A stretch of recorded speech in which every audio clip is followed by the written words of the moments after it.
இன்றைய சிந்தனையை கூறுபவர் திருவாரூர் கீதா. ஒரு தூண்டில்ல ஒரு மீன் மாட்டிக்குது.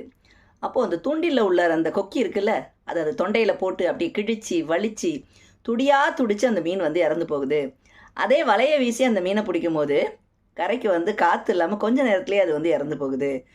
அதே மாதிரி தாங்க உங்களுடைய கவலைகளை நீங்கள் அந்த மீன் முள்ளில் மாட்டின அந்த சின்ன துண்டுக்காக ஆசைப்பட்டு அது தொண்டையில் போய் சிக்கிக்கிட்டு வலிக்கிற மாதிரி என்றைக்குமே உங்கள் மனசுக்குள்ளே போட்டுக்கிட்டு புழுங்கி அப்படியே கவலைப்பட்டுக்கிட்டே இருந்தீங்கன்னா நிச்சயமாக அந்த மீன் மாதிரி நீங்களும் துடியாக துடிச்சிட்ருப்பீங்க.